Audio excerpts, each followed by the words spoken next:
ਸਾਰੇ ਭੈਣ ਭਰਾਵਾਂ ਨੂੰ ਜੈ ਮਸੀਹ ਦੀ। ਅੱਜ ਦੇ ਵਚਨ ਦਾ ਅਸੀਂ ਮਨਨ ਕਰਨ ਜਾ ਰਹੇ ਹਾਂ। ਜੋ ਪਰਮੇਸ਼ਵਰ ਦਾ ਜੈ ਦਾ ਦਿਨ ਹੈ, ਉਸ ਜੈ ਦੇ ਦਿਨ ਦੇ ਵਿੱਚ ਪਰਮੇਸ਼ਵਰ ਸਾਡੀ ਮਦਦ ਕਰੇ, ਸਹਾਇਤਾ ਕਰੇ ਅਤੇ ਅਸੀਂ ਜੋ ਵੀ ਧੰਨਵਾਦ ਦੀਆਂ ਭੇਟਾਂ, ਜੋ ਵੀ ਪਰਮੇਸ਼ਵਰ ਪਿਤਾ ਆਪ ਅੱਗੇ ਤੇਰੇ ਉਪਕਾਰਾਂ ਦਾ ਪਰਮੇਸ਼ਵਰ ਦਾ ਫਲ ਤੇਰੇ ਕੋਲ ਲੈ ਕੇ ਆਉਂਦੇ ਹਾਂ, ਉਸ ਨੂੰ ਆਪਣੇ ਪੁੱਤਰ ਮਸੀਹ ਯਸੂ ਦੇ ਵਿੱਚ ਸਵੀਕਾਰ ਕਰੀ। ਔਰ ਇਸ ਵਚਨ ਨੂੰ ਜਿਹੜਾ ਪਰਮੇਸ਼ਵਰ ਪਿਤਾ ਤੇਰੇ ਅੱਗੇ ਅਸੀਂ ਧੰਨਵਾਦ ਦੇ ਨਾਲ ਆਪ ਦੇ ਅੱਗੇ ਪਰਮੇਸ਼ਵਰ ਦਾ ਪ੍ਰਸਤੁਤ ਕਰਨ ਜਾ ਰਹੇ ਹਾਂ, ਇਸ ਦੇ ਰਾਹੀਂ ਪਰਮੇਸ਼ਵਰ ਪਿਤਾ ਤੇਰੇ ਨਾਮ ਨੂੰ ਆਦਰ ਮਾਨ ਅਤੇ ਸਨਮਾਨ ਮਿਲੇ। ਸੁਣਨ ਵਾਲੇ ਅਤੇ ਬੋਲਣ ਵਾਲੇ ਦੋਨਾਂ ਨੂੰ ਪਰਮੇਸ਼ਵਰ ਪਿਤਾ ਆਪਣੇ ਵਚਨ ਦੇ ਨਾਲ ਧੰਨਵਾਦ ਦੇਣ ਦੇ ਲਈ ਪਰਮੇਸ਼ਵਰ ਪਿਤਾ ਮਦਦ ਕਰੀ। ਸਾਰਾ ਆਦਰ ਮਾਨ ਆਪ ਨੂੰ ਦਿੰਦੇ ਹੋਏ ਬੇਨਤੀ ਮਸੀਹ ਯਸੂ ਦੇ ਪਵਿੱਤਰ ਤੇ ਸਮਰਥੀ ਨਾਮ ਚ ਮੰਗਦੇ ਹਾਂ, ਆਮੀਨ। ਪਿਆਰੇ ਅਜੀਜ਼, ਅੱਜ ਦਾ ਜੋ ਮੈਂ ਵਚਨ ਦਾ ਭਾਗ ਲਿਆ ਹੈ ਉਹ ਲਿਆ ਹੈ ਦੂਸਰਾ ਸ਼ਮੂਏਲ 22 ਅਧਿਆਏ ਉਸ ਦਾ 1 ਤੋਂ ਲੈ ਕੇ 3 ਆਇਤਾਂ ਤੱਕ ਦਾ। ਇੱਥੇ ਲਿਖਿਆ ਹੈ, ਦਾਊਦ ਨੇ ਉਸ ਦਿਨ ਉਸ ਭਜਨ ਦੀਆਂ ਗੱਲਾਂ ਯਹੋਵਾ ਦੇ ਅੱਗੇ ਕੀਤੀਆਂ, ਜਿਸ ਦਿਨ ਯਹੋਵਾ ਨੇ ਉਹਨੂੰ ਉਹਦੇ ਸਾਰੇ ਬੈਰੀਆਂ ਅਤੇ ਸ਼ਾਉਲ ਦੇ ਹੱਥੋਂ ਛੁਟਕਾਰਾ ਦਿੱਤਾ ਸੀ। ਅਤੇ ਉਸਨੇ ਆਖਿਆ, ਯਹੋਵਾ ਮੇਰੀ ਚੱਟਾਨ ਅਤੇ ਮੇਰਾ ਗੜ ਅਤੇ ਮੇਰਾ ਛੁਡਾਉਣ ਵਾਲਾ ਹੈ, ਉਹ ਮੇਰਾ ਹੈ। ਪਰਮੇਸ਼ਰ ਮੇਰਾ ਟਿੱਲਾ ਹੈ, ਜਿਹਦੀ ਮੈਂ ਸ਼ਰਣੀ ਆਇਆ ਹਾਂ। ਮੇਰੀ ਢਾਲ ਹੈ, ਮੇਰਾ ਬਚਾਓ ਦਾ ਸਿੰਘ ਹੈ, ਮੇਰਾ ਉੱਚਾ ਗੜ ਹੈ, ਮੇਰੀ ਓਟ ਹੈ, ਮੇਰੇ ਬਚਾਉਣ ਵਾਲੇ, ਤੂੰ ਮੈਨੂੰ ਹਨੇਰ ਤੋਂ ਬਚਾਉਂਦਾ ਹੈ। ਦਾਊਦ ਦਾ ਇਹ ਜੋ ਭਜਨ ਹੈ, ਇਹ ਪਰਮੇਸ਼ਰ ਨੂੰ ਧੰਨਵਾਦ ਦਾ ਪਰਮੇਸ਼ਰ ਦੇ ਅੱਗੇ ਪ੍ਰਸਤੁਤ ਕੀਤਾ ਹੋਇਆ, ਉਸ ਨੂੰ ਅਰਪਿਤ ਕੀਤਾ ਹੋਇਆ ਭਜਨ ਹੈ। ਇਸ ਦਾ ਜੋ ਮੈਂ ਸਬਜੈਕਟ ਲਿਆ ਹੈ, ਇਹਦਾ ਸਬਜੈਕਟ ਹੈ ਪਰਮੇਸ਼ਰ ਦਾ ਧੰਨਵਾਦ ਦੇਣਾ।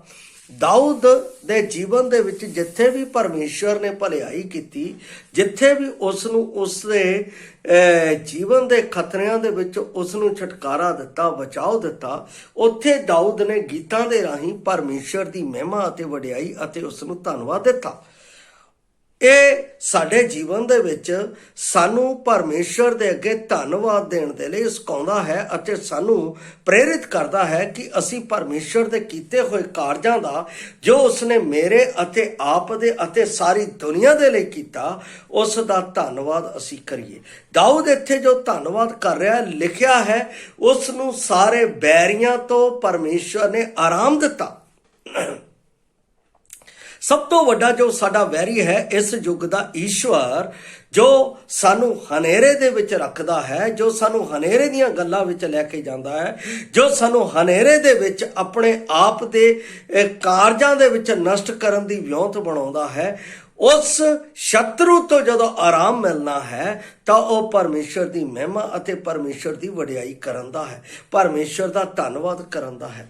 ਮੈਂ ਸਮਝਦਾ ਹਾਂ ਜਦੋਂ ਦਾਊਦ ਨੂੰ ਉਸਦੇ ਸ਼ਤਰੂ ਅਤੇ ਉਸਦੇ ਬੈਰੀ ਜਦੋਂ ਉਸ ਨੂੰ ਸਤਾਉਂਦੇ ਸੀ ਤਾਂ ਉਹ ਪਰਮੇਸ਼ਰ ਦੇ ਕੋਲ ਜਾਂਦਾ ਸੀ, ਔਰ ਪਰਮੇਸ਼ਰ ਉਹਨਾਂ ਬੈਰੀਆਂ ਤੋਂ ਉਸ ਨੂੰ ਆਪਣੇ ਵੱਲ ਦੇ ਨਾਲ ਆਰਾਮ ਦਿੰਦਾ ਸੀ। ਜਦੋਂ ਸ਼ਾਉਲ ਨੇ ਵੀ ਉਸ ਨੂੰ ਮਾਰਨ ਦੇ ਲਈ ਵਿਉਂਤ ਕੀਤੀ, ਸ਼ਾਉਲ ਨੇ ਕਈ ਵਾਰ ਉਸ ਨੂੰ ਮਾਰਨਾ ਚਾਹਿਆ ਪਰ ਮਾਰ ਨਾ ਸਕਿਆ, ਕਿਉਂਕਿ ਪਰਮੇਸ਼ਰ ਉਸ ਦੇ ਨਾਲ ਸੀ ਅਤੇ ਉਸ ਦੀ ਹਿਫਾਜ਼ਤ ਕਰਦਾ ਸੀ। ਮੈਂ ਸਮਝਦਾ ਹਾਂ ਜਦੋਂ ਸਾਡੇ ਜੀਵਨ ਦੇ ਵਿੱਚ ਕਿਤੇ ਵੀ ਪਰਮੇਸ਼ਰ ਸਾਨੂੰ ਛੁਟਕਾਰਾ ਦਿੰਦਾ ਹੈ, ਕਿਤੇ ਵੀ ਸਾਡੇ ਜੀਵਨ ਦੇ ਵਿੱਚ ਜਦੋਂ ਅਸੀਂ ਉਲਝੇ ਹੋਏ ਹੁੰਦੇ ਹਾਂ, ਸਾਨੂੰ ਉਸ ਦੇ ਵਿੱਚੋਂ ਕੱਢਦਾ ਹੈ, ਤਦ ਸਾਡੇ ਜੀਵਨ ਦੇ ਵਿੱਚ ਧੰਨਵਾਦ ਉੱਭਰਦਾ ਹੈ, ਤਦ ਮੇਰੇ ਜੀਵਨ ਦੇ ਵਿੱਚ ਧੰਨਵਾਦ ਆਉਂਦਾ ਹੈ। ਧੰਨਵਾਦ ਛੋਟੀ ਤੋਂ ਛੋਟੀ ਗੱਲ ਦਾ ਜਦੋਂ ਅਸੀਂ ਕਰਦੇ ਹਾਂ ਤਾਂ ਪਰਮੇਸ਼ਰ ਉਸ ਤੋਂ ਆਨੰਦਿਤ ਹੁੰਦਾ। ਮੈਂ ਸਮਝਦਾ ਹਾਂ ਅਬਰਾਹਮ ਦੇ ਜੀਵਨ ਦੇ ਵਿੱਚ ਧੰਨਵਾਦ ਆਇਆ ਹੈ ਜਦੋਂ ਉਸਦੇ ਜੀਵਨ ਦੇ ਵਿੱਚ ਸਮੱਸਿਆ ਆਈ। ਉਤਪਤੀ ਪੁਸਤਕ ਦੇ ਵਿੱਚ ਅਸੀਂ ਦੇਖਦੇ ਹਾਂ, ਜਦੋਂ ਪਰਮੇਸ਼ਰ ਨੇ ਉਸ ਦੇ ਬੈਰੀ ਤੋਂ ਉਸ ਨੂੰ ਆਰਾਮ ਦਿੱਤਾ। ਅਸੀਂ ਦੇਖਦੇ ਹਾਂ ਕਿ ਸ਼ਨਾਰ ਦੇਸ਼ ਦਾ ਰਾਜਾ ਜਿਹੜਾ ਅਮਰਾਫਲ ਸੀ, ਅਤੇ ਅਲਾਸਾਰ ਦੇ ਰਾਜਾ, ਅਰਯੋਕ ਐਲਾਮ ਦੇ ਰਾਜਾ, ਅਤੇ ਕਰਦਿਓਮ ਅਤੇ ਗੋਇਮ ਦਾ ਰਾਜਾ, ਤਿਦਲ ਦੇ ਦਿਨਾਂ ਵਿੱਚ ਉਹਨੇ ਕੀ ਕੀਤਾ, ਸਦੂਮ ਦੇ ਰਾਜਾ ਨੂੰ ਆਪਣਾ ਬੰਦੀ ਬਣਾ ਲਿਆ। ਸਦੂਮ ਦੇ ਰਾਜਾ ਨੂੰ ਬੰਦੀ ਬਣਾਉਣ ਦੇ ਨਾਲ ਨਾਲ ਉਹ ਲੂਤ ਨੂੰ ਵੀ ਬੰਦੀ ਬਣਾ ਕੇ ਲੈ ਗਏ। ਜਦੋਂ ਅਬਰਾਹਮ ਨੂੰ ਇਸ ਗੱਲ ਦਾ ਪਤਾ ਲੱਗਾ ਤਦ ਉਹ ਸਦੂਮ ਦੇ ਲੋਕਾਂ ਦੇ ਨਾਲ ਅਤੇ ਅਬਰਾਹਮ ਦੇ ਆਪਣਾ ਜਿਹੜੇ ਲੜਾਕੇ ਸੀ ਉਹਨਾਂ ਦੇ ਨਾਲ ਜਾ ਕੇ ਉੱਥੋਂ ਉਹਨਾਂ ਨੂੰ ਛੁਟਕਾਰਾ ਦਿੰਦਾ ਅਤੇ ਉਹਨਾਂ ਨੂੰ ਆਜ਼ਾਦ ਕਰਾਉਂਦਾ ਹੈ। ਔਰ ਜਦੋਂ ਆਜ਼ਾਦ ਕਰਾਉਂਦਾ ਹੈ ਤਾਂ ਸਦੂਮ ਦਾ ਰਾਜਾ ਉਸ ਨੂੰ ਬਹੁਤ ਸਾਰੀਆਂ ਵਸਤਾਂ ਅਬਰਾਹਮ ਨੂੰ ਦੇਣਾ ਚਾਹੁੰਦਾ ਹੈ, ਪਰ ਅਬਰਾਹਮ ਨੇ ਕੀ ਕੀਤਾ? ਉਹਨਾਂ ਵਸਤਾਂ ਨੂੰ ਲਿਆ ਨਹੀਂ। ਇੱਥੇ ਲਿਖਿਆ ਹੈ, ਪਰ ਅਬਰਾਹਮ ਨੇ ਸਦੂਮ ਦੇ ਰਾਜਾ ਨੂੰ ਆਖਿਆ, ਮੈਂ ਯਹੋਵਾ ਅਤ ਮਹਾਪਰਮੇਸ਼ਰ ਅਤੇ ਆਕਾਸ਼ ਅਤੇ ਧਰਤੀ ਦੇ ਮਾਲਕ ਦੇ ਅੱਗੇ ਪ੍ਰਣ ਕੀਤਾ ਹੈ। ਦੇਖੋ ਕਿੰਨੀ ਵੱਡੀ ਗੱਲ ਹੈ। ਇੱਕ ਵਿਸ਼ਵਾਸੀ ਦੇ ਜੀਵਨ ਦਾ ਵਿਸ਼ਵਾਸ ਇਸ ਤਰ੍ਹਾਂ ਦਾ ਹੋਣਾ ਚਾਹੀਦਾ। ਕੀ ਪ੍ਰਣ ਕੀਤਾ ਹੈ? ਧਿਆਨ ਦੇਣਾ। ਇੱਥੇ ਲਿਖਿਆ ਹੈ, ਕਹਿੰਦਾ ਕਿ ਮੈਂ ਧਾਗੇ ਤੋਂ ਲੈ ਕੇ ਜੁੱਤੀ ਦੀ ਸਲੂਤ ਤੱਕ ਤੇਰੇ ਸਾਰੇ ਮਾਲ ਵਿੱਚੋਂ ਕੁਝ ਵੀ ਨਾ ਲਵਾਂਗਾ। ਅਜਿਹਾ ਨਾ ਹੋਵੇ ਤੂੰ ਆਖੇ ਕਿ ਮੈਂ ਹੀ ਤੇਰੇ ਆਰਾਮ ਨੂੰ ਧਨੀ ਬਣਾ ਦਿੱਤਾ ਹੈ, ਮੈਂ ਹੀ ਤੇਰੇ ਅਬਰਾਹਮ ਨੂੰ ਧਨੀ ਬਣਾ ਦਿੱਤਾ ਹੈ।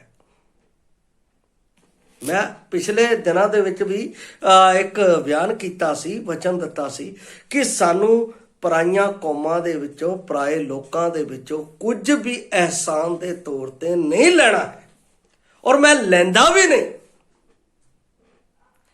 ਵਿਸ਼ਵਾਸੀ ਦੇ ਲਈ ਕਰ ਦੇਵੇ, ਉਹ ਆਦਰ ਅਤੇ ਸਨਮਾਨ ਅਤੇ ਵਡਿਆਈ ਦੇ ਯੋਗ ਹੈ, ਕਿਉਂਕਿ ਪਰਮੇਸ਼ਰ ਉਸ ਤੋਂ ਆਦਰ ਦਿੰਦਾ ਹੈ, ਪਰਮੇਸ਼ਰ ਉਸ ਦੇ ਰਾਹੀਂ ਮਦਦ ਕਰਦਾ ਹੈ।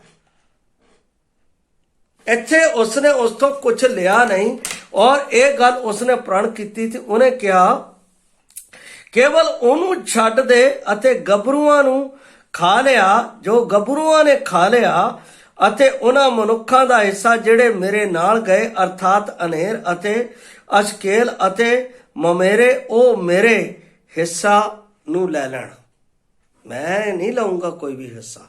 ਪਰ ਫਿਰ ਪਰਮੇਸ਼ਰ ਨੇ ਉਹਦੀ ਇਸ ਪ੍ਰਣ ਦੇ ਨਾਲ, ਜਦੋਂ ਅਸੀਂ ਇਸ ਤਰ੍ਹਾਂ ਪ੍ਰਣ ਕਰਕੇ ਆਪਣੀ ਜ਼ਿੰਦਗੀ ਦੇ ਵਿੱਚ, ਜਦੋਂ ਪਰਮੇਸ਼ਰ ਸਾਨੂੰ ਛੁਟਕਾਰਾ ਦਿੰਦਾ ਹੈ, ਸਾਡੇ ਜੀਵਨ ਦੇ ਵਿੱਚ ਕਾਰਜ ਕਰਦਾ ਹੈ, ਤਾਂ ਮੇਰੇ ਜੀਵਨ ਦੇ ਵਿੱਚ ਪ੍ਰਣ ਹੋਣਾ ਚਾਹੀਦਾ, ਪਰਮੇਸ਼ਰ ਜੋ ਤੂੰ ਮੇਰੇ ਲਈ ਕੀਤਾ, ਮੈਂ ਜੀਵਨ ਭਰ ਤੇਰਾ ਧੰਨਵਾਦ ਕਰਾਂਗਾ, ਮੈਂ ਧੰਨਵਾਦ ਕਰਦੇ ਨਹੀਂ ਥੱਕਾਂਗਾ, ਕਿਉਂਕਿ ਤੂੰ ਮੇਰਾ ਰਾਜਾ ਹੈ, ਤੂੰ ਮੈਨੂੰ ਚਲਾਉਣ ਵਾਲਾ ਹੈ, ਕੋਈ ਹੋਰ ਨਹੀਂ।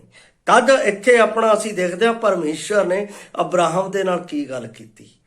ਉਹ ਆਸ਼ੀਸ਼ ਦੀ ਗੱਲ ਸੀ, ਉਹ ਪਰਮੇਸ਼ਰ ਦੀ ਮਹਿਮਾ ਦੀ ਗੱਲ ਸੀ, ਉਹ ਪਰਮੇਸ਼ਰ ਦੀ ਵਡਿਆਈ ਦੀ ਗੱਲ ਸੀ, ਉਹ ਪਰਮੇਸ਼ਰ ਦੇ ਅੱਗੇ ਧੰਨਵਾਦ ਦੀ ਗੱਲ ਸੀ। ਕੀ ਗੱਲ ਕੀਤੀ ਹੈ? ਇਹਨਾਂ ਗੱਲਾਂ ਦੇ ਮਗਰੋਂ ਯਹੋਵਾ ਦਾ ਵਚਨ ਅਬਰਾਹਮ ਦੇ ਕੋਲ ਦਰਸ਼ਨ ਦੇ ਵਿੱਚ ਆਇਆ ਕਿ ਨਾ ਡਰ ਅਬਰਾਹਮ, ਮੈਂ ਤੇਰੇ ਲਈ ਢਾਲ ਹਾਂ ਅਤੇ ਤੇਰਾ ਅਤ ਵੱਡਾ ਅਜ਼ਰ ਹਾਂ। ਮੈਂ ਤੇਰੀ ਢਾਲ ਹਾਂ, ਤੇਰਾ ਅਤ ਵੱਡਾ ਅਜ਼ਰ ਹਾਂ। ਜਦੋਂ ਪਰਮੇਸ਼ਰ ਮੈਨੂੰ ਇਸ ਤਰ੍ਹਾਂ ਕਹਿ ਰਿਹਾ, ਮੈਂ ਤੇਰੀ ਢਾਲ, ਢਾਲ ਦਾ ਮਤਲਬ ਕੀ ਹੁੰਦਾ ਹੈ? ਮੈਨੂੰ ਸ਼ਤਰੂ ਤੋਂ ਬਚਾਉਣ ਵਾਲਾ। ਅਜ਼ਰ ਦਾ ਮਤਲਬ ਕੀ ਹੁੰਦਾ ਹੈ? ਕਿ ਤੇਰੇ ਘਰ ਦੇ ਵਿੱਚ ਕਮੀ ਨਹੀਂ ਰਹੇਗੀ, ਬਰਕਤ ਦਾ ਸਰੋਤ। ਇਹਦਾ ਮਤਲਬ ਮੇਰੇ ਜੀਵਨ ਦੀ ਢਾਲ, ਮੇਰੇ ਪਾਪੀ ਦੇ ਜੀਵਨ ਦੀ ਢਾਲ ਕੌਣ ਬਣਿਆ? ਪਰਮੇਸ਼ਵਰ ਨੇ ਮੇਰੇ ਲਈ ਯੋਜਨਾ ਤਿਆਰ ਕੀਤੀ, ਉਸ ਨੇ ਮੇਰੇ ਲਈ ਢਾਲ ਤਿਆਰ ਕੀਤੀ। ਜਿੱਥੇ ਪਰਮੇਸ਼ਰ ਨੇ ਅਬਰਾਹਮ ਨੂੰ ਕਿਹਾ ਨਾ ਡਰ, ਉੱਥੇ ਪਰਮੇਸ਼ਵਰ ਨੇ ਮੈਨੂੰ, ਜੋ ਮੈਂ ਪਾਪ ਦੇ ਕਾਰਨ ਮਰਿਆ ਹੋਇਆ ਸੀ, ਦੱਬਿਆ ਹੋਇਆ ਸੀ, ਡਰਿਆ ਹੋਇਆ ਸੀ, ਉੱਥੇ ਉਸ ਡਰ ਤੋਂ ਨਿਕਲਣ ਦੇ ਲਈ ਉਸ ਨੇ ਮੇਰੇ ਲਈ ਢਾਲ ਤਿਆਰ ਕੀਤੀ। ਉਹ ਢਾਲ ਕੀ ਸੀ? ਪ੍ਰਭੂ ਯਿਸੂ ਮਸੀਹ। ਪ੍ਰਭੂ ਯਿਸੂ ਮਸੀਹ ਮੇਰੀ ਢਾਲ ਸੀ, ਉਹ ਮੇਰੀ ਢਾਲ ਬਣਿਆ।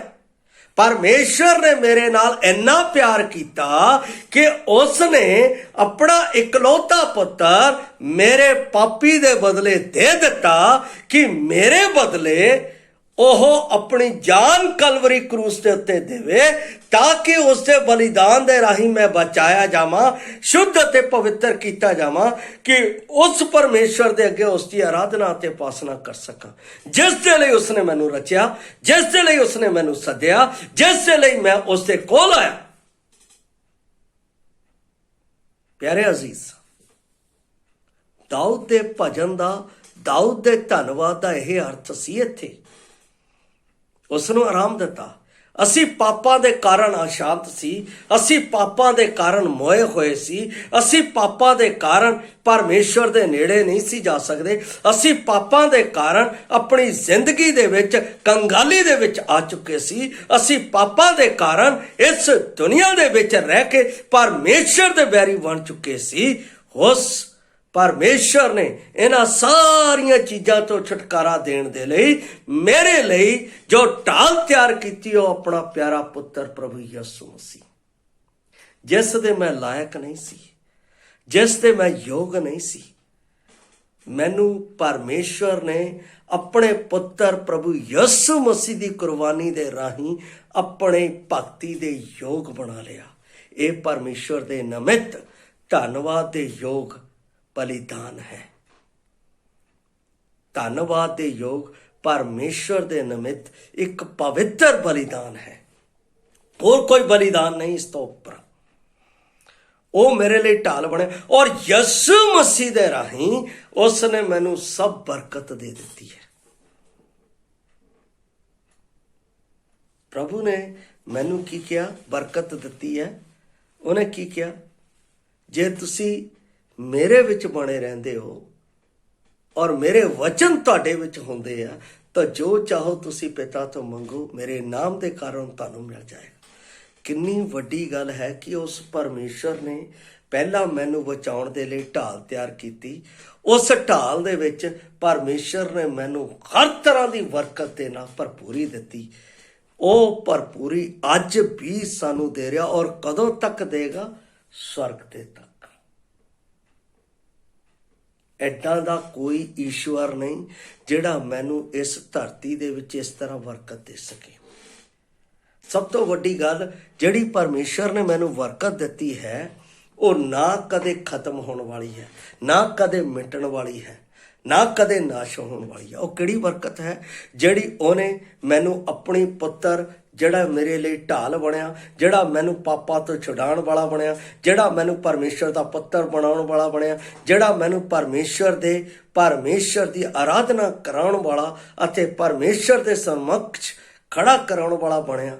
ਉਸ ਪਰਮੇਸ਼ਰ ਦੇ ਵਿੱਚ ਮੈਨੂੰ ਅਜਿਹੀ ਬਰਕਤ ਮਿਲੀ ਜਿਹੀ ਨਾ ਤਾਂ ਕੋਈ ਖੋ ਸਕਦਾ ਹੈ, ਨਾ ਕੋਈ ਉਸ ਨੂੰ ਨਸ਼ਟ ਕਰ ਸਕਦਾ ਹੈ, ਨਾ ਮੇਰੇ ਜੀਵਨ ਦੇ ਵਿੱਚ ਉਸ ਨੂੰ ਕੋਈ ਦੂਰ ਕਰ ਸਕਦਾ। ਉਹ ਬਰਕਤ ਹੈ ਪਰਮੇਸ਼ਰ ਦੀ ਪਵਿੱਤਰਤਾ, ਉਹ ਬਰਕਤ ਹੈ ਪਰਮੇਸ਼ਰ ਦੀ ਸੱਚਾਈ, ਉਹ ਬਰਕਤ ਹੈ ਪਰਮੇਸ਼ਰ ਦੀ ਸ਼ਾਂਤੀ, ਉਹ ਬਰਕਤ ਹੈ ਪਰਮੇਸ਼ਰ ਦਾ ਆਨੰਦ, ਉਹ ਬਰਕਤ ਹੈ ਪਰਮੇਸ਼ਰ ਦੀ ਦਇਆ।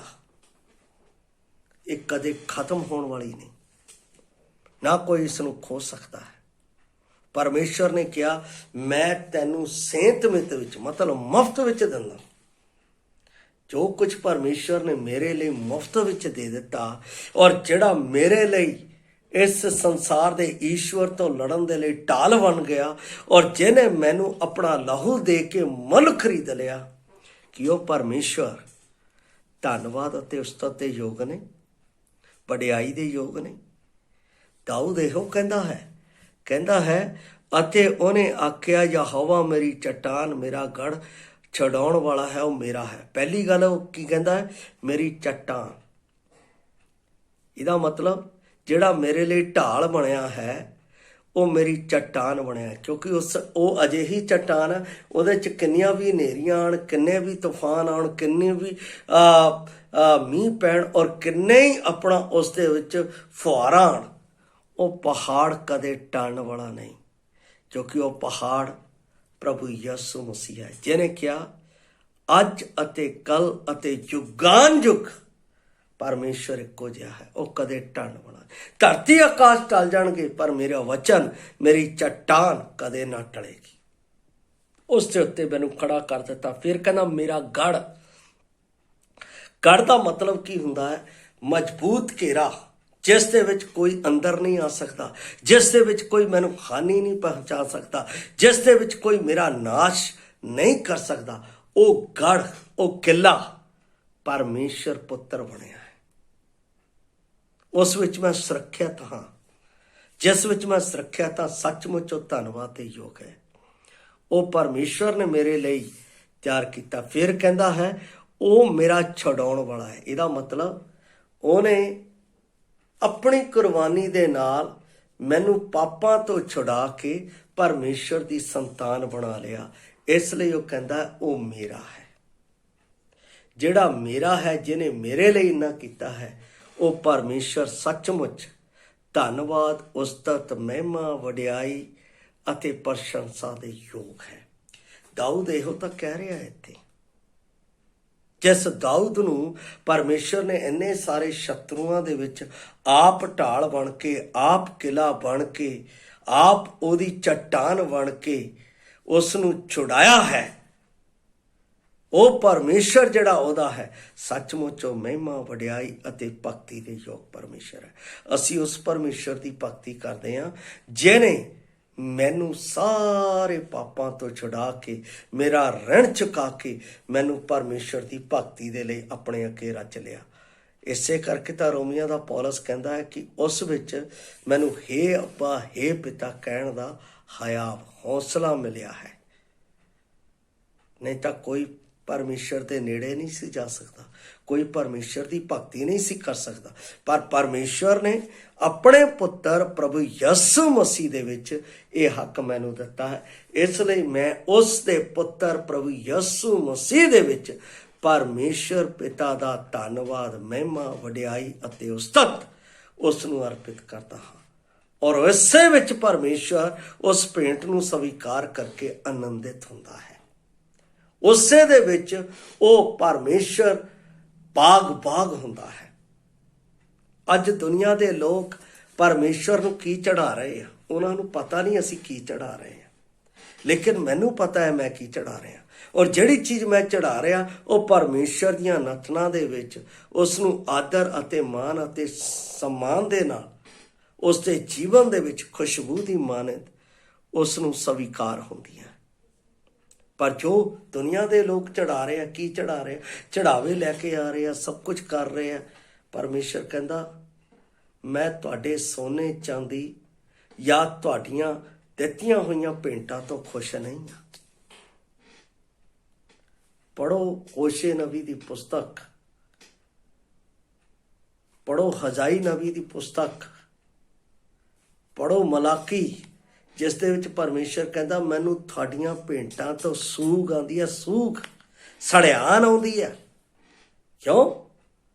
ਕਿਉਂਕਿ ਉਹਨਾਂ ਨੂੰ ਪਤਾ ਹੀ ਨਹੀਂ ਆ, ਉਹ ਸੰਸਾਰ ਦੇ ਨਾਲ ਰਲ ਕੇ ਉਹ ਭੇਂਟਾਂ ਨੂੰ ਚੜਾਉਣ ਦੀ ਕੋਸ਼ਿਸ਼ ਕਰ ਰਹੇ ਆ। ਉਹ ਪਰਮੇਸ਼ਰ ਨੂੰ ਪਰਵਾਹ ਨਹੀਂ। ਗੀਤ ਗਾਉਣਾ ਗਲਤ ਨਹੀਂ ਹੈ, ਪਰ ਗੀਤ ਪਰਮੇਸ਼ਰ ਦੀ ਮਹਿਮਾ ਅਤੇ ਵਡਿਆਈ ਅਤੇ ਆਦਰ ਦੇ ਗਾਉਣਾ ਹੈ। ਲੋਕ ਐਤਵਾਰ ਦੇ ਦਿਨ ਗਾਣੇ ਗਾਉਂਦੇ ਆ। ਮੈਂ ਅਕਸਰ ਦੇਖਿਆ ਭਜਨ ਗਾਉਂਦੇ ਆ। ਉਹ ਕਿਹੜੇ ਭਜਨ ਗਾਉਂਦੇ ਆ? ਬਰਕਤ ਦੇ ਭਜਨ ਗਾਉਂਦੇ ਆ। ਹੋਰ ਕਿਹੜੇ ਭਜਨ ਗਾਉਂਦੇ ਆ? ਛੁਟਕਾਰੇ ਦੇ ਭਜਨ ਗਾਉਂਦੇ ਆ। ਉਹ ਪਰਮੇਸ਼ਰ ਦੀ ਮਹਿਮਾ, ਵਡਿਆਈ ਅਤੇ ਧੰਨਵਾਦ ਦੇ ਗੀਤ ਨਹੀਂ ਗਾਉਂਦੇ। ਉਹਨਾਂ ਨੂੰ ਪਤਾ ਹੀ ਨਹੀਂ ਹੈ ਕਿ ਪਰਮੇਸ਼ਰ ਦੀ ਮਹਿਮਾ ਦੇ ਗੀਤ ਕੀ। ਬਾਈਬਲ ਦੇ ਵਿੱਚ ਬਹੁਤ ਸਾਰੇ ਅਜਿਹੇ ਗੀਤ ਹੈ ਜਿਹੜੇ ਪਰਮੇਸ਼ਰ ਦੀ ਮਹਿਮਾ ਨੂੰ, ਪਰਮੇਸ਼ਰ ਦੀ ਵਡਿਆਈ ਨੂੰ ਪ੍ਰਗਟ ਕਰਦੇ ਆ। ਅਸੀਂ ਜਦੋਂ ਵੀ ਕੋਈ ਵੀ ਗੀਤ ਗਾਉਂਦੇ ਹਾਂ, ਮੈਂ ਆਪਣੀ ਅਸੈਂਬਲੀ ਦੇ ਵਿੱਚ ਅਕਸਰ ਜਦੋਂ ਵੀ ਕਰਦਾ ਹਾਂ ਤਾਂ ਮੈਂ ਦੇਖਦਾ ਹਾਂ ਕਿ ਇਹਦੇ ਵਿੱਚ ਪਰਮੇਸ਼ਰ ਦੀ ਮਹਿਮਾ ਨਜ਼ਰ ਆ ਰਹੀ ਹੈ, ਇਹਦੇ ਵਿੱਚ ਪਰਮੇਸ਼ਰ ਦੀ ਵਡਿਆਈ ਨਜ਼ਰ ਆ ਰਹੀ ਹੈ, ਇਹਦੇ ਵਿੱਚ ਪਰਮੇਸ਼ਰ ਪਿਤਾ ਦਾ ਧੰਨਵਾਦ ਪ੍ਰਗਟ ਹੋ ਰਿਹਾ ਹੈ, ਇਹਦੇ ਵਿੱਚ ਪਰਮੇਸ਼ਰ ਪਿਤਾ ਨੂੰ ਆਪਣਾ ਆਦਰ ਮਿਲ ਰਿਹਾ। ਜੇ ਉਸ ਗੀਤ ਦੇ ਵਿੱਚ ਇਹ ਚੀਜ਼ ਨਹੀਂ ਤਾਂ ਮੈਂ ਉਹ ਗਾਉਂਦਾ ਨਹੀਂ। ਮੇਰੇ ਅੰਦਰੋਂ ਉਹ ਗੀਤ ਹੀ ਨਹੀਂ ਨਿਕਲਦਾ। ਸਾਡੇ ਕੋਲ ਬਹੁਤ ਸਾਰੇ ਇਹੋ ਜਿਹੇ ਪਰਮੇਸ਼ਰ ਦੇ ਧੰਨਵਾਦ ਦੇ ਗੀਤ ਹੈ ਜਿਸ ਦੇ ਨਾਲ ਪਰਮੇਸ਼ਰ ਨੂੰ ਮਹਿਮਾ ਮਿਲਦੀ ਹੈ।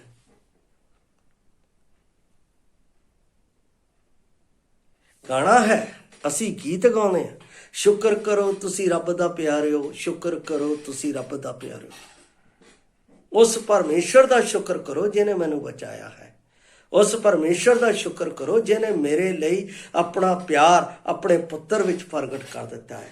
ਉਸ ਪਰਮੇਸ਼ਰ ਦਾ ਸ਼ੁਕਰ ਕਰੋ ਜਿਸ ਨੇ ਮੈਨੂੰ ਨਵਾਂ ਜੀਵਨ ਦੇ ਦਿੱਤਾ ਹੈ। ਉਸ ਪਰਮੇਸ਼ਰ ਦਾ ਸ਼ੁਕਰ ਕਰੋ ਜਿਹਨੇ ਮੈਨੂੰ ਸਵਰਗ ਦਾ ਅਧਿਕਾਰੀ ਬਣਾ ਦਿੱਤਾ ਹੈ। ਉਸ ਪਰਮੇਸ਼ਰ ਦਾ ਸ਼ੁਕਰ ਕਰੋ ਜਿਹੜਾ ਨਿਤ ਪ੍ਰਤੀ ਦਿਨ ਮੈਨੂੰ ਆਪਣਾ ਸਾਹ ਦੇ ਕੇ ਜਿਵਾਉਂਦਾ ਹੈ। ਅਸੀਂ ਕਿਹੜੀਆਂ ਗੱਲਾਂ ਦੇ ਵਿੱਚ ਪ੍ਰਭੂ ਜੀ ਮੈਨੂੰ ਤੂੰ ਏਦਾਂ ਕਰਤਾ, ਆਹ ਕਰਤਾ, ਆਹ ਕਰਤਾ, ਉਹ ਕਹਿੰਦਾ ਇਹ ਸਾਰੀਆਂ ਮਿੱਟੀ ਹੈ, ਇਹ ਤਾਂ ਇੱਥੇ ਖਤਮ ਹੋ ਜਾਣੀ। ਲੇਕਿਨ ਉਹ ਚੀਜ਼ਾਂ ਪਰਮੇਸ਼ਰ ਨੂੰ ਦਿਓ, ਜਿਉਂਦੀ ਭੇਂਟ ਦਿਓ। ਰੋਮੀਆਂ ਦਾ ਲਿਖਣ ਵਾਲਾ ਇਹੋ ਕਹਿੰਦਾ ਹੈ 12:1 ਦੇ ਵਿੱਚ, ਉਹ ਵਚਨ ਮੈਂ ਪੜ੍ਹਨਾ ਚਾਹੁੰਦਾ ਹਾਂ। ਉਹ ਅਕਸਰ ਕਈ ਵਾਰ ਮੈਂ ਪੜ੍ਹਦਾ ਹਾਂ। ਰੋਮੀਆਂ 12:1 ਜਿਹੜਾ ਵਚਨ ਹੈ ਉਹਦੇ ਵਿੱਚ ਕਹਿੰਦਾ, ਮੁਕਤੀ ਗੱਲ ਇਹ ਭਰਾਵੋ ਇਹ ਹੈ, ਰੋਮੀਆਂ ਦੀ ਪੁਸਤਕ 12 ਅਧਿਆਏ ਉਸ ਦੀ 1 ਆਇਤ, ਸੋ ਹੇ ਭਰਾਵੋ ਪਰਮੇਸ਼ਰ ਦੀਆਂ ਰਹਿਮਤਾਂ ਦੀ ਖਾਤਰ ਤੁਹਾਡੇ ਅੱਗੇ ਬੇਨਤੀ ਕਰਦਾ ਹਾਂ ਕਿ ਤੁਸੀਂ ਆਪਣੀਆਂ ਦੇਹੀਆਂ ਨੂੰ ਜਿਉਂਦਾ ਅਤੇ ਪਵਿੱਤਰ ਅਤੇ ਪਰਮੇਸ਼ਰ ਨੂੰ ਭਾਉਂਦਾ ਬਲੀਦਾਨ ਕਰਕੇ ਚੜਾਓ। ਇਹ ਤੁਹਾਡੀ ਰੂਹਾਨੀ ਬੰਦਗੀ ਹੈ। ਉਹਨਾਂ ਨੂੰ ਪਤਾ ਹੀ ਨਹੀਂ ਹੈ ਜਿਉਂਦਾ ਬਲੀਦਾਨ ਕੀ ਹੈ, ਪਰਮੇਸ਼ਰ ਨੂੰ ਭਾਉਂਦਾ ਬਲੀਦਾਨ ਕੀ ਹੈ। ਉਹ ਗਾਣੇ ਗਾਣ ਦੇ ਵਿੱਚ ਲੱਗੇ ਆ। ਜਦੋਂ ਉੱਥੇ ਵਚਨ ਪੜ੍ਹਿਆ ਜਾਂਦਾ, ਜ਼ਬੂਰ ਪਤਾ ਨਹੀਂ ਕਿੱਦਾਂ ਦਾ ਜ਼ਬੂਰ ਪੜ੍ਹ ਦਿੰਦੇ, ਉਸ ਦੇ ਵਿੱਚ ਪਰਮੇਸ਼ਰ ਦੀ ਮਹਿਮਾ ਪ੍ਰਗਟ ਹੁੰਦੀ ਹੈ ਜਾਂ ਨਹੀਂ ਹੁੰਦੀ, ਇਹ ਵੀ ਪਤਾ ਨਹੀਂ ਹੈ। ਬਾਈਬਲ ਦੇ ਵਿੱਚ ਮਸਾਇਨਿਕ ਜ਼ਬੂਰ ਜਿਹੜੇ ਹੈਗੇ ਆ, ਮਸਾਇਨਿਕ ਜ਼ਬੂਰ ਦਾ ਮਤਲਬ ਹੈ ਜਿਹੜੇ ਮਸੀਹ ਦੀ ਮਹਿਮਾ ਅਤੇ ਸਵਰੂਪ ਨੂੰ ਜੋ ਪਰਮੇਸ਼ਰ ਨੇ ਮੇਰੇ ਲਈ ਦਿੱਤਾ ਹੈ ਉਸ ਨੂੰ ਪ੍ਰਗਟ ਕਰਦੇ ਆ। ਉਹ ਪਤਾ ਹੀ ਨਹੀਂ ਹੈ, ਉਹ ਪਰਮੇਸ਼ਰ ਨੂੰ ਚੜਾਉਂਦੇ ਨਹੀਂ, ਉਹਦੇ ਨਹੀਂ। ਪਰਮੇਸ਼ਰ ਨੂੰ ਜੋ ਚੀਜ਼ ਪਸੰਦ ਆ ਉਹ ਅਰਪਿਤ ਹੀ ਨਹੀਂ ਕਰਦੇ। ਉਹ ਕੰਮ ਕਰ ਰਹੇ ਹੈ ਜਿਹੜੇ ਕੰਮ ਦੁਨੀਆ ਕਰਦੀ ਹੈ। ਦੁਨੀਆ ਦੇ ਮਨ ਦੇ ਵਿੱਚ ਜੋ ਆਉਂਦਾ ਹੈ ਉਹ ਆਪਣੇ ਰੱਬ ਦੇ ਅੱਗੇ ਚੜਾਉਂਦੀਆਂ, ਅਤੇ ਉਹ ਰੱਬ ਵੀ ਉਹਨਾਂ ਦੇ ਉਦਾਂ ਦੇ ਹੈ। ਪਰ ਮੇਰਾ ਰੱਬ ਮੈਨੂੰ ਬਚਾਉਂਦਾ ਹੈ ਅਤੇ ਮੈਨੂੰ ਜੀਵਨ ਦਿੰਦਾ ਹੈ। ਜਿਹੜਾ ਮੈਨੂੰ ਜੀਵਨ ਦਿੰਦਾ ਹੈ ਉਸ ਦੀ ਅਸੀਂ ਭਗਤੀ ਕਰੀਏ, ਉਸ ਦਾ ਅਸੀਂ ਧੰਨਵਾਦ ਕਰੀਏ। ਉਸ ਦੇ ਅੱਗੇ ਜੋ ਦਾਊਦ ਨੇ ਧੰਨਵਾਦ ਕੀਤਾ, ਉਹ ਧੰਨਵਾਦ ਮੇਰੇ ਜੀਵਨ ਦੇ ਵਿੱਚ ਹੋਵੇ ਤਾਂ ਕਿ ਪਰਮੇਸ਼ਰ ਦੇ ਨਾਮ ਨੂੰ ਮਹਿਮਾ ਮਿਲੇ। ਪ੍ਰਭੂ ਆਪ ਨੂੰ ਇਸ ਵਚਨ ਦੇ ਨਾਲ ਰਾਹੀਂ ਉਸ ਦਾ ਧੰਨਵਾਦ ਕਰਨ ਦੇ ਲਈ ਆਪ ਦੀ ਮਦਦ ਕਰੇ। ਜੈ ਮਸੀਹ ਦੀ।